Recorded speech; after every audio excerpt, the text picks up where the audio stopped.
Welcome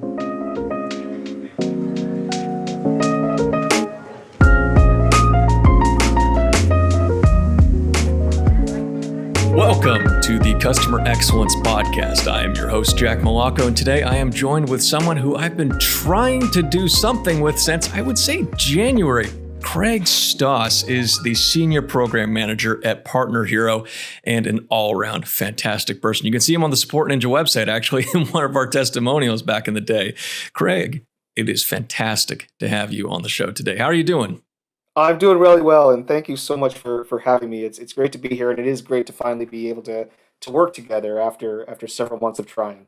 Oh, yeah. I almost wanted to call this episode Two Ships in the Night because that's what it kind of feels like we are. Just two guys doing their own thing, always wanting to collaborate in some way, shape, or form. And finally, here in August of 2021, we finally get the chance to record something together.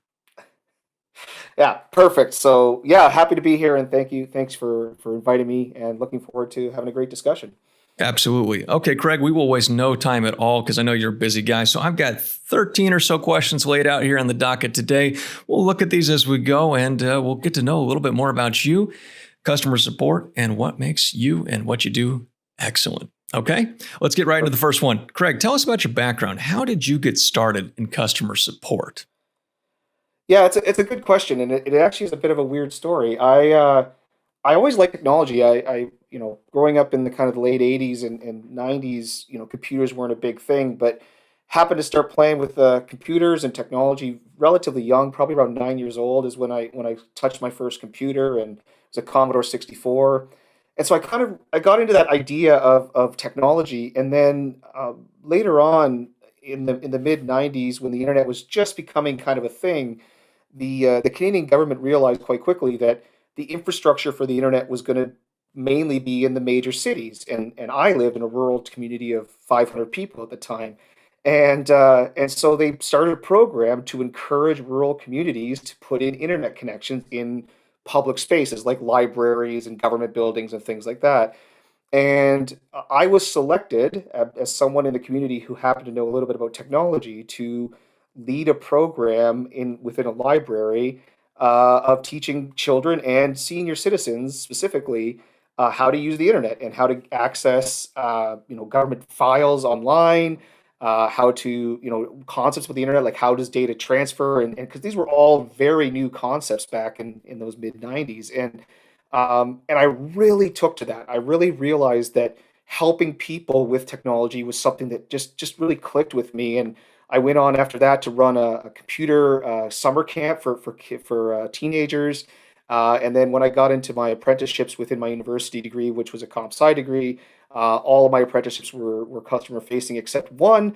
And that one was my least favorite. And I realized very quickly that customer support and customer facing roles were going to be my future. And yeah, that's kind of how it all started. But it really was a function of me being lucky enough to touch a computer young, and being in a place where learning that people were very important to me, and learning that interaction was very something that I really thrived on.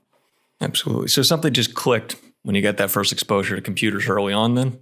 Yeah, it was interesting. Like there's certain pieces of it that I really stand out, and I still remember to this day. Like an elderly gentleman who he was moving his mouse down the desk, to drag down a Mm-hmm. website, and he got to the edge of the desk and was like, okay, well, I want to go lower. How do I do that? And Yeah. at the time, again, that was you know I've used a computer, so I was kind of like, well, that's a silly question, but I realized Mm-hmm. that these things aren't intuitive, and Yeah. learning how to explain those things and tell people and help people understand the power of what we were seeing. And I mean, even I didn't predict where the internet would go back then, where we are now. But I mean, it was clear this was a powerful communication tool, very Oh, clear to yeah. me. And so that click of being able to help people was what really solidified it for me.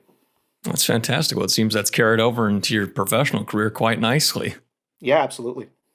Okay, Craig, let's jump into the second question here and talk about your current role at Partner here as the Senior Program Manager. What makes you and the company that you work for customer focused? I think the biggest thing that drives me right now is that the partnerships we create at Partner Hero are probably the most important piece. I like to say that we have two types of customers, right? We have the customers of Partner Hero who are asking us to provide them a BPO service, and then there are the customers of those customers that we actually serve. And splitting it up in that way and thinking about how each of those customer sets wants to experience our services um, is really important because how we want to relay information to our customer and then how we want to treat their customers are very different things, and the needs are very different. And so what makes us really customer focused is trying to build that tight trusted advisor partnership with our customers, and working through that through consulting on their Zendesk setup or on the processes they use, and being there as someone they can rely on and come to for advice and say, well, what are your other partners doing? What have you seen in the ecosystem? What tools should we use? What works? What doesn't work? What should our average handle time be? And answering all those questions in a very honest way, and saying very honestly, like, this thing you're doing doesn't work, and not having the fear that that's going to result in a churned customer, because we want you to tell you the good and the bad and the ugly. And then on the customer side, like the people we actually serve, that's where all this customer experience stuff that I love, and about me, is the stuff that I'm passionate about. Is what do they want from us? What are they demanding from us from an average handle time? What are they demanding from us from a tone, from a channel, from a product standpoint? All of those things that we can then collect and feedback into our customers and say, hey, we're listening to your customers, and here's what they're telling us. And it becomes this like loop where we're dealing with making sure the processes are correct. We're then taking those processes that we think will work, sharing them with their customers. They're then telling us whether they are correct, and that feedback then goes back into the partner, and we keep that loop going of constantly improving. And that's what I think is the most valuable, is really separating that out, and then feeding the one into the other. I like that. It seems like there's two things that stick out in my mind specifically in that answer. And that's one, being candid with the people that you work with, which I really enjoy. That's a nice, refreshing thing to hear. And two, it's listening to the customer. And that's a big skill, at least Yeah, today, right? it is. I've always said that in my entire career, I mean, I've been customer facing now for more than 20 years. I've never had a customer angry with me for telling them the truth. They sometimes Okay. don't like the truth and they're Right. angry at the truth, Yeah. but I've never had a customer that was angry at me for telling them the truth. And that is something that I bring to every team that I've led, is let's be honest. Honesty is the best way to go, because if you get caught out in a lie, it's so much worse than just telling the truth ahead of time. Yeah. Well, how can you And improve if they don't know what's wrong? exactly. Yeah. I like that. All right, let's go back to the first part of the first thing that stuck out to me with that question. That's the candidness of when something might necessarily go wrong. So, the third question that I want to ask you, Craig, is oftentimes we make decisions that, don't work out the way that we intend them to. So, I want to know, what's a decision that you've made in your career that's led to an unexpected outcome? I think this has actually just happened very recently, where we noticed that there was a problem with our follow-up responses with the team. They were delayed. The focus was always on getting that first response out, which is important, absolutely. But um, sometimes that next response, that follow-on responses, were delayed, and so I put a real heavy focus on that, saying, well, this is not acceptable. Our customers are expecting us to respond faster than we are, and not kind of really thinking about the implications of that. We just said, okay, well, let's start highlighting these tickets that need the response more blatantly. So in this case, we actually used an integration between our ticket management tool and Slack, and we were sending, hey, if we're going to approach a lengthy time, I don't remember the exact time, of a follow-up response, ping the Slack channel and say, hey, you need to respond to this immediately, so we're not delaying the response. Um, it worked. Like our next reply times, our follow up times were increased. CSAT did go up Customers were happier that their cases were being closed faster. The problem was is that what we didn't anticipate was the pressure that put on our agents, and that basically they kind of were panicking every time one of these Slack notifications came up, and they constantly were having to switch gears from, well, I was working on this ticket, but now I'm being told I have to switch gears over to this ticket, and it really caused a morale problem. Stress increased. And as someone who really is a strong believer in work-life balance, and someone who suffered from mental health issues, I really felt for that listen, I was causing undue stress and mental health issues on our team. When we started to analyze the results of that, we felt that the jump in CSAT was not significant enough to warrant this project to continue, and we decided to start looking at alternative ways to improve what we were doing in the first response, to see if we could get more first response closed tickets as opposed to having to worry about the follow-on SLAs, and that really did improve the situation. But that was something that stuck with me very recently. That all of these changes we make can have an impact on stress, anxiety, mental health, work-life balance, and that's just not fair to anyone. Not to the team, not to me as leader of the team, who has to deal with sick leaves and people who are just not fully present because of these issues. So yeah, that was a big one for me, and a lesson learned, absolutely. Well, yeah, it seems like a great firsthand lesson and experience to be a part of. And it's difficult because I know it's tough to be in situations like that where we sometimes don't realize that we're causing other people stress. But it's good, and I'll say in your situation, that you realized what was going on and fixed it immediately. And that leads right into the next question: is what approach do you use when you're stuck in a bad situation like that? I think it's understanding. Going back to that example, we went and looked at the metrics and said, is this jump in CSAT, the benefit to the customer at a point where this is necessary, and does that mean we have to change our staffing models, our scheduling models, whatever it is, to find another way of alleviating that mental problem, that stress problem, um, or or do we just cancel this program altogether and look at alternatives? I think, yeah, for me, bad situations are all about understanding and shared understanding. So whenever there's a set of stakeholders, or if it's a cross-functional project, why are we stuck in this bad situation? What is it? What is the expectation from each of the stakeholders? So, the typical one in a software company is development doesn't want to fix a bug, support is saying this is an important bug, and the customer is saying when is it going to be fixed? And now all of a sudden you're kind of like, okay, well, what is your expectation, customer? Is your expectation today, tomorrow, a month, a quarter, a year from now? What is support's expectation? What is the impact to support? Is this costing us, if there's 5 tickets a week, and it takes an hour to diagnose this, and et cetera, et cetera, et cetera, how much money is this problem actually costing us? What is the cost of the workaround, et cetera, et cetera? And feeding all of that information and understanding into all the stakeholders, so we can come to the right solution, whatever that might be. And I hate to bring up money, but often it's a money problem. How much is this costing us to fit to work around, versus how much is it costing us to fix, or would cost us to fix it properly?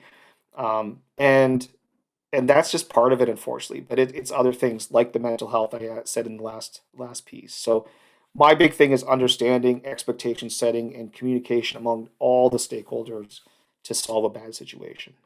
I like that. You approach it with a very realistic perspective. Even bringing up something like money, that's not necessarily something that we always think about, but it is always in the back of our minds, is how much is this actually going to cost us at the end of the day? And if you put that in the forefront of every single problem solving that you do, I feel like then you lose a bit of that understanding aspect of it, which seems like there's good balance in the way that you approach everything. And I like that.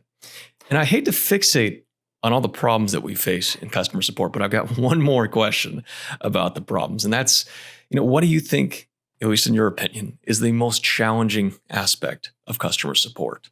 Yes, something that I've said a lot is that one of the cool things about what we do is that every person in this world. It doesn't matter what country you're in, what language you speak, to some degree, what age you are. We're all consumers. We're all customers in some way.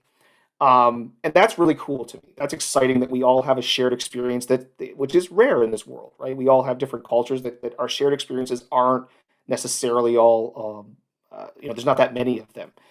Um, but the downside to that is that you and I have a different idea of how we want to be treated as a customer. I might think that waiting 30 minutes for a meal is fine, and you might think that it has to be out in 10, or that's disappointing, or whatever it is, right? We all have a different idea of what customer service is. And so to me, one of the most challenging parts is forgetting how you want to be treated as a customer, and thinking about how your customers want to be treated. And the thing is, that's different because everyone's individual. Some customers might prefer to use a chat widget. Some might prefer to use text messaging or email. When I started in support, emails weren't a big deal. Everything was phone calls. That has completely switched, in the past 15 years. And what are those expectations? Who are you selling to? What are the expectations of your first? This was an interesting that came up recently. What are the expectations of your first interaction with a company versus your 20th? It might be different, right?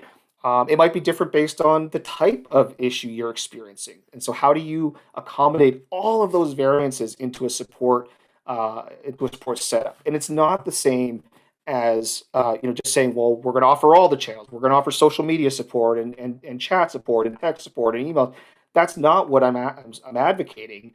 I'm advocating that you need to start thinking about what your customers expect from you. And that could be things like improving your software product or your hardware product to guide people to give less effort for support. It could mean big things like marketing your product differently, or selling your product differently, or implementing your product differently. It's a problem that I think extends to any amount of customer interactions that you have across the entire customer journey. And it's not easy, and it's probably not static either. It's not like I start a company tomorrow. Here's the support we want to provide, and it just doesn't change for the next decade. It will change quarterly, yearly. It changes at scale. It changes when you add new countries with languages, time zones. All of these factors fit into it. So to me, the challenging part of support is really figuring out all of those variances, all of those things that people are demanding from you as your customers and expect from you, and how to incorporate that into your service.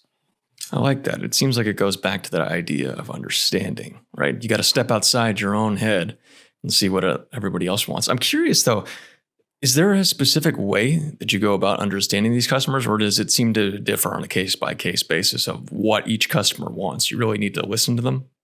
Listening is obviously the biggest one. I think this goes into the idea of feedback, right? And too often we pigeonhole feedback into, I'm sending you a CSAT survey or an NPS survey, and you're going to type in some stuff and click some numbers, and I look at that and I make some judgment calls. To me, that's a very important part of feedback, but it's one piece of feedback. To me, feedback is that sigh on the phone when you say, "Okay, customer, you need to manually type in this code, and or you do whatever it is." That's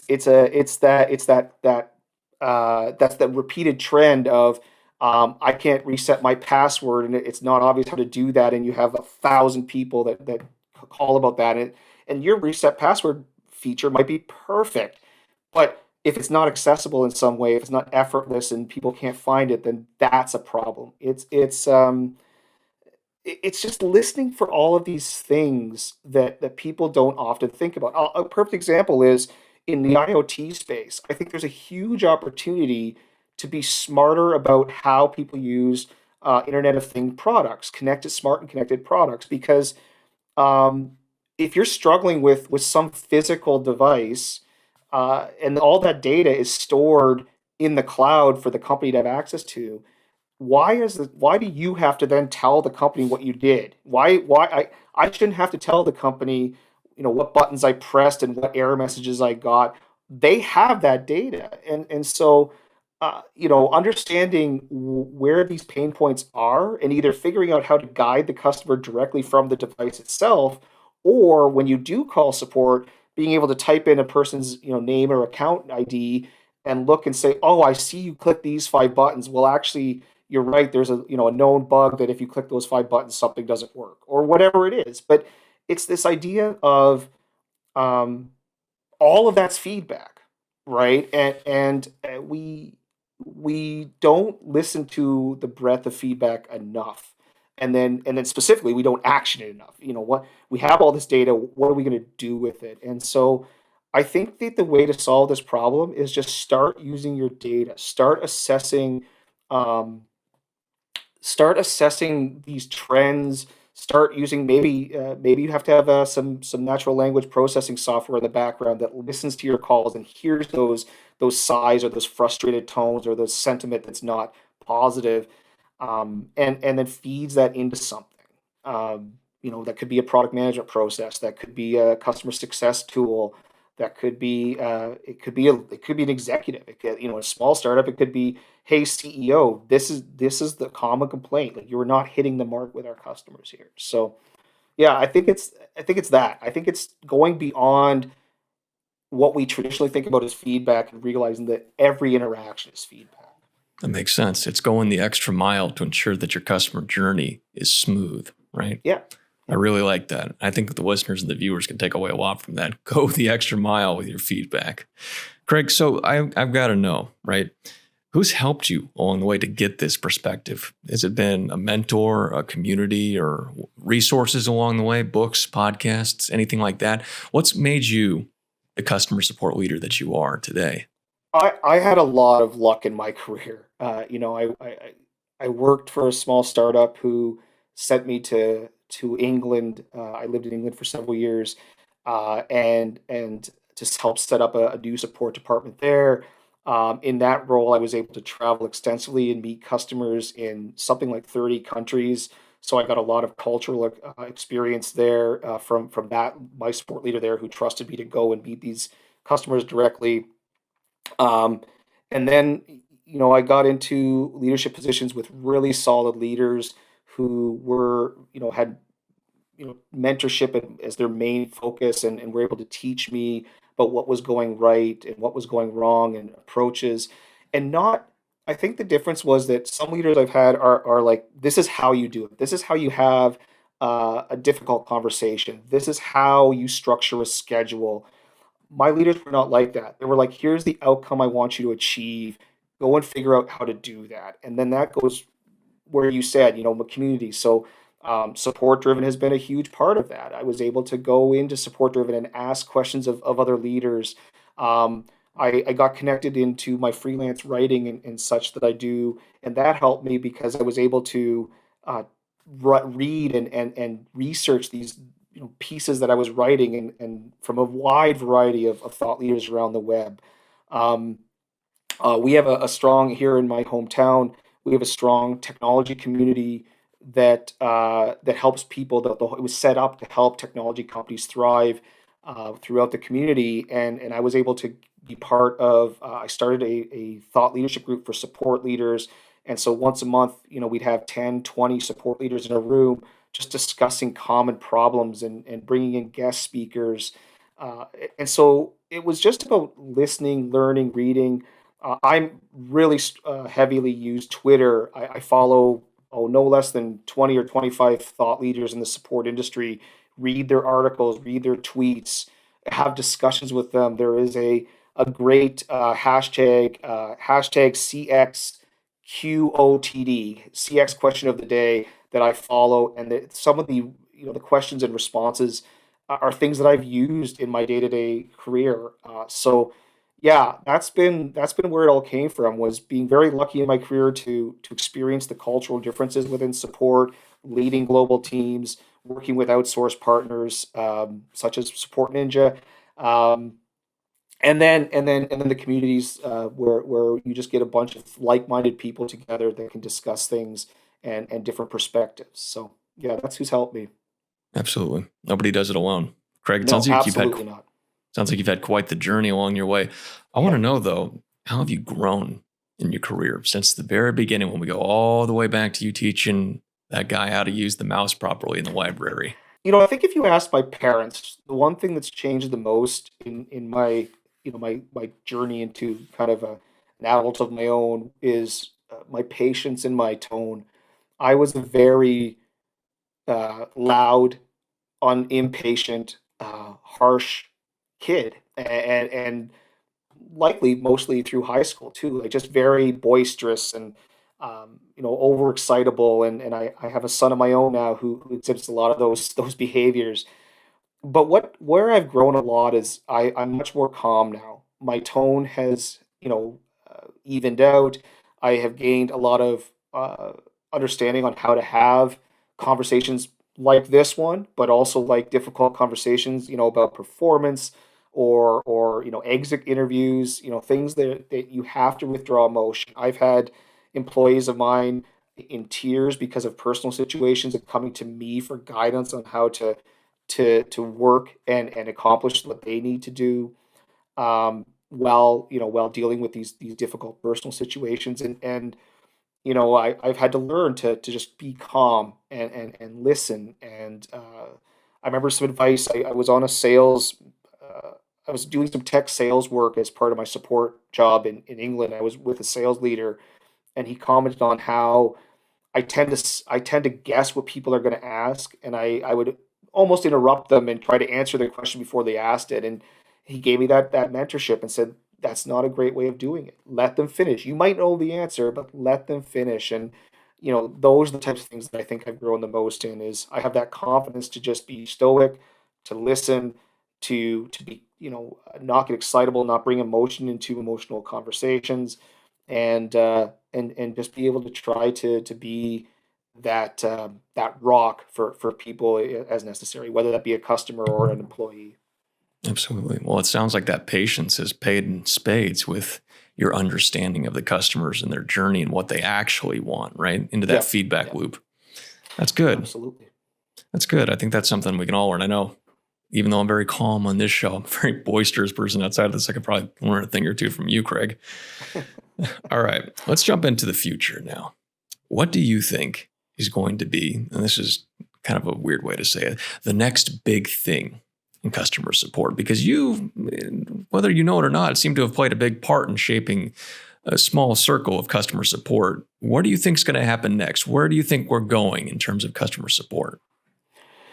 The biggest thing in the future is going to be context-based support. With the world moving to SaaS, IoT, where data is not owned by the individual anymore. My first job was in an on-premise software packages, and the customer had all the data, and so the only way to get that data was say, what did you do? Can you send me this log? Can you turn on certain debugging settings? Can you run this SQL query? There was nothing else you could do but ask questions. In our new world, those questions are irrelevant. You own the data. The data is in your data warehouse. It's in Splunk. It's in Datadog. It's wherever it is. It's somewhere. And I think the next big thing in support is is being able to build that context so that the minute a customer contacts you, you know what it's about. You know the last five things they did. You know what error messages they received. You know what operating system they're on or browser they're using. You know what version of the device they have. You know everything about it, and you can just say, "Oh, I see what you did here. Here's the solution." And then I will take that even one step further. It's creating products that can do this for you. So why, if you get an error, think of using something like PayPal, something that a lot of people use, and you go to send money and you get some error message. Why is it up to you to then highlight that error message, go to some knowledge base or go to Google and type it in and search it? Why is it the product saying, we know you hit an error because we sent the error to you, pop up, here's a knowledge base article that's going to help you. Or actually, this is a critical thing. Here's the phone number to call. Here's the button to click to get to chat support. All of those things where we just make support effortless in a way of guiding customers with using the context we have. That to me is the next big thing. There's a tool called Loops that I've been doing some product market fit work and they are so good at this. Their product is so strong in this space, and being able to pull out this context, and a customer clicks on chat and it automatically brings the context in chat, or you need to involve a developer and it brings that context to the Jira ticket you post to the developer, or you need to start a Slack channel with a team of people who are going to work on this escalation, and the context goes into Slack so that everyone has all the data. You don't have to copy and paste or download attachments and re-upload them. It's amazing what they're doing, and I think that's the thing that needs to be part of every customer support team, especially in the SaaS and IoT spaces. Um, it astounds me the amount of times I go to a big box store, and it's like I want to return a product, and they're like, "Oh, well, do you have a receipt? Do I have a piece of paper that you gave me that you must have stored in some database? Like, why do I need that piece of paper? You have it. I don't know where it is, and you may not have access to it, directly, but you have that information. That's your on you now, right? And especially with the online purchasing world. And honestly, I feel like that's part of why Amazon has been so successful is they do that stuff so well. And you have a shopping experience with another vendor, and it's just not. It's not that level of context based support. So, yeah, that to me is the next big thing. Figure out the context and make sure you're providing a customized support experience where you're not inundating your customers with questions. Well, it seems like a more proactive experience on the company's end rather than a reactive one, right? And saying, hey, self-serve yourself, customer, and you have to do all this work. Yeah. I think it could be. I think that's a great stepping stone to being fully proactive. I mean, imagine a world where you know that if these sets of combinations of things happen, here's the answer. And you don't even need to call support, right? You have Right. something in the background that says, if I notice these five things happen at the same time, fix it without even the customer necessarily knowing, Yep. right? Like some of these things, why does the customer care about something being fixed in the background? I Yeah. saw an issue just the other day where if you typed in a billing address Mm-hmm. and then you typed in a shipping address and the zip codes were different, there would be this error and it wouldn't let you buy the product. And it's like, but Yeah. the person's made an error. They've typed this zip code in incorrectly. Like either guide them to how to correct it. Say like one of these things is wrong. How do Mm-hmm. fix it, or fix it yourself? Like I mean, you Right. must know the zip codes of an address. I mean that's not hard to do these days. So Right. those are the types of things that I see as really the future of support. Well, I really do hope that's what we get to because that sounds like a much better world for the customer, myself included. 100%.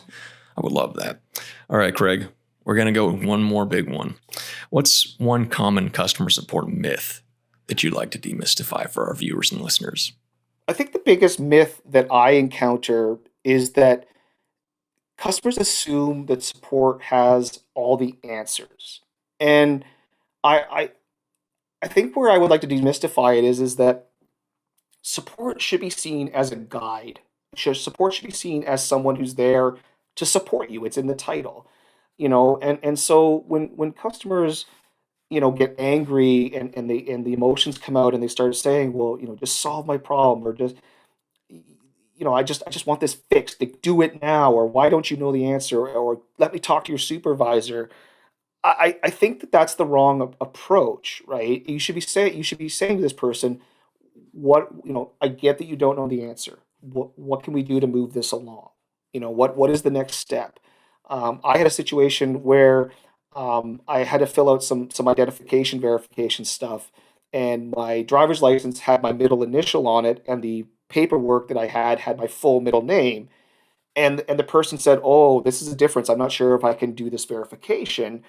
And I think in some cases people would be like, "Well, this is my name," and there was a good bit emotional. And I said, "Well, how do we correct this? Like, do I show you my passport, which has my middle name on it? Do I show you like, is there what can I do to move this along?" And if you don't know, that's fine. Go and ask your supervisor. But I don't have to berate you. I don't have to say, "Well, you don't know the answer to this odd situation that maybe no one's encountered before." It's counterproductive. And I think that if people had that mindset that I'm talking to someone who is going to guide me. I'm talking to someone who is going to have my best interests in mind. And yes, they may not know everything, they may not be omnipotent, but I trust them to help me. And then conversely, the person has to be willing to do that, right? Which is obviously a CX thing that the company needs to do themselves. But that's to me the approach that I think we need to demystify is that support is that, yeah, omnipotence, the word, this all-knowing attitude and can solve your problems instantly. That's not the case, and it will never be the case. No matter how much technology, you can have all the knowledge bases and articles in the world, but there's always going to be a situation that's not documented. Yeah. At the end of the day, we're only human on both sides of it, the Yes, customer absolutely. and the support agent. Okay. We're going to get into the more fun ones now. 2 more questions, and I'll let you get back to your life, Craig, because I know you're a busy guy. First of all, where can our customers or where can our viewers and our listeners connect with you online? LinkedIn, through your podcast, through your writing? I'm on LinkedIn. My Twitter handle is at Stoss in support. That's where a lot of my kind of just 280 character observations of the tech world go.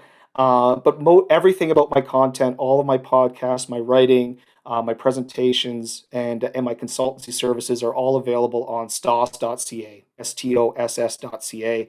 That is where you can really connect with me and ask me questions about my work. Perfect. All right, guys, you know where to find him.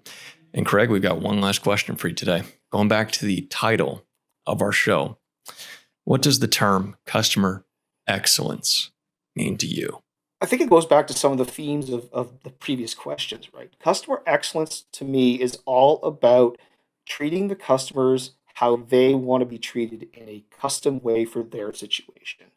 And that could be different by age, it could be different by culture, it could be different by time zone, priority of the ticket, the urgency of the ticket, as defined by the customer, not by you.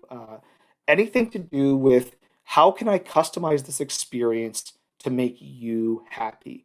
There's the famous Ritz Carlton policy. I don't know if they still do it, but it's been written about in several books where they gave every employee the ability to spend up to a certain amount of money to solve a customer problem however they want. They could comp a room in the hotel. They could pay for someone's dry cleaning. They could buy something that maybe the hotel didn't have available, whatever it was. But they had a certain budget every month they could spend to solve a given situation for a customer.